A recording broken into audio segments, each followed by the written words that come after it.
So hi everybody, my name is Ellen, and over the course of these videos I wanted to tell you a little bit about mindfulness, how to bring mindfulness into your training and for race day as well as DCT approaches. So I wanted to start off with a little story about what mindfulness could potentially do for you in your training and on race day itself. And it comes from a friend of mine who I didn't really think was into mindfulness at all. But I remember one day he kind of sat down beside me and asked me, he said, you know, Ellen, tell me a little bit about what this mindfulness is more about, because I just had this experience at the weekend with it. And I was like, oh really, tell me more about it. And he told me about how he was doing a race. I think it was the Lost Sheep. And he just finished the swim and he was on the bike. He'd started off and he found that he was thinking about the swim that had just happened, and he was also thinking about the run that was coming ahead. And he realised in that moment that his attention was not on the bike. He looked down at his cadence monitor, his heart rate monitor, all the gadgets that he had lined up in his handlebars. This guy likes his gadgets. And he realised, he saw from that very, very, obviously, that he just wasn't doing his best rate. And something popped into his head about that mindfulness talk that he had listened to that week. And he thought to himself, you know what, I'm going to try a little bit of mindfulness here.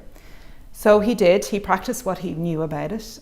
He brought his attention into that moment. He stopped thinking about the run that was to come. He stopped thinking about the swim that had just happened, and he just decided to concentrate on what was happening in that moment.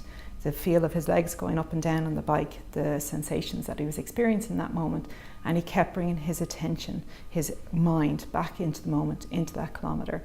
And he found that after a couple of minutes of practicing that, his cadence went up, his heart rate came down, his power outage went up as well. So he ended up doing, he said, one of his best races ever. And he got a PB on the bike anyway, at least, and I think maybe on the run too. So he was very happy, and he thought, you know what, tell me a little bit more about it. And I thought that's just a brilliant story to start off, to give people a little bit of an idea of what mindfulness can potentially do for you in your race.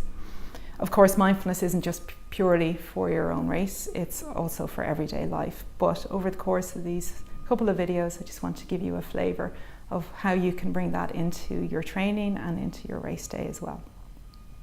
So what is mindfulness exactly?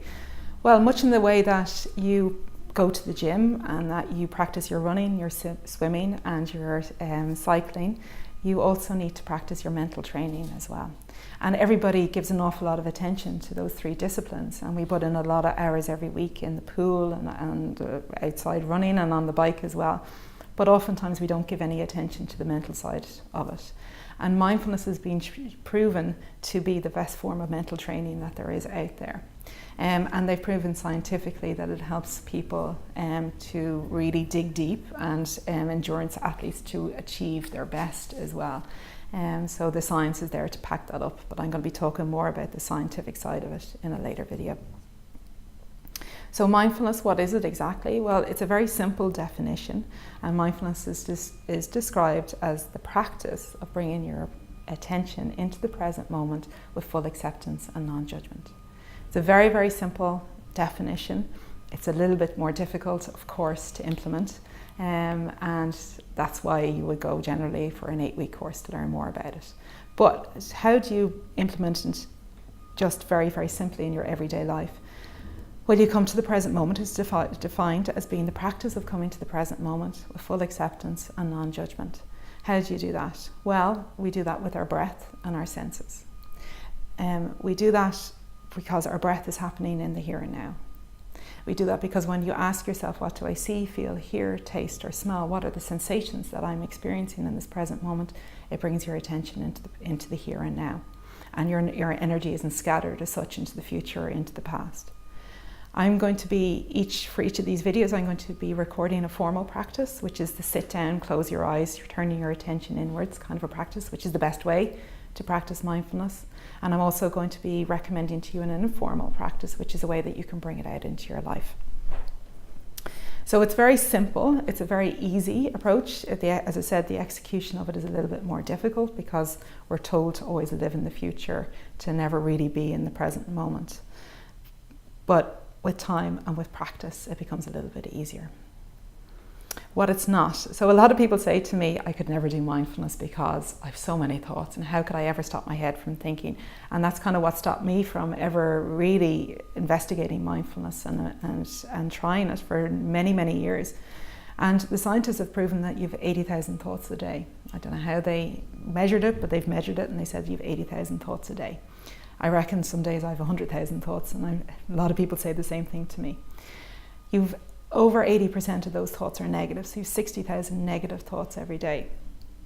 So isn't it madness to think that you could sit down for maybe a 10-minute mindfulness practice and have no thoughts? It's absolutely impossible. You cannot stop your mind from thinking, and you need your mind to think. You need to be able to plan, to strategize, to think about what you need to do in your life. But the thing is we give far too much attention to our heads and to our thinking. So mindfulness is about practicing learning to observe our thinking, learning to come out of our thinking and coming to notice our breath and our senses. We don't try and stop the mind from thinking. We don't try and slow it up, or speed it up. We don't try and slow it down. We just notice it. We learn to sit and observe it as such. So it's not about stopping your thoughts. It's not about controlling your thoughts. It's not about having a particular experience. A lot of other people tell me that they think it's hippie and that you have to sit cross-legged. You have to probably have the incense going and the Buddhas going as well. That's absolutely not true. You can be sitting in a chair just comfortable. You could be lying, you can be sitting cross-legged, of course, if you want, if that's comfortable for you, but sitting in a chair is absolutely fine. And I'm going to be talking about the posture in the formal practice that I've referred to earlier. And it's not about having to believe in anything. It's not about being religious or believing in the Buddha or believing in Buddhism. It's just about learning to notice your breath and your senses and learning to live more in the present moment. It's more of a philosophy rather than a religion or anything that you have to subscribe to or believe in. So as I mentioned earlier, there's two ways to practice. You've got the formal practice, which is the sitting and closing your eyes practice, and there is the informal practice. I'm going to be recording, or I have recorded, 3 meditations, 3 mindfulness practice, 3 formal practice for you to use, and they're going to be available on the website. So if you check out the website, you'll find the information there and the links to it. They're about 10 minutes in length. You don't need any more than 10 minutes of mindfulness a day, especially when you're starting off. It's very easy to do and everyone can do it. I'd really encourage you all to give it a try, just even for these 4 weeks coming up to DCT.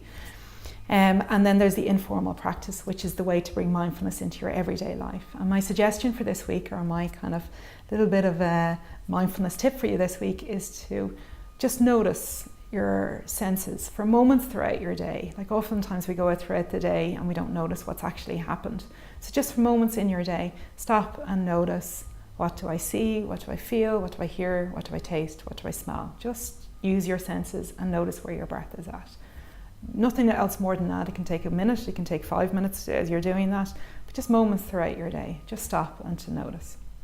So that's the end of the first video. I hope you've enjoyed it. And just to give you a recap, that mindfulness really is about the mental training, and it's a really, really valuable tool for training yourself mentally to be in the moment for peak performance in life as well as in triathlon, of course. And it just takes 10 minutes a day.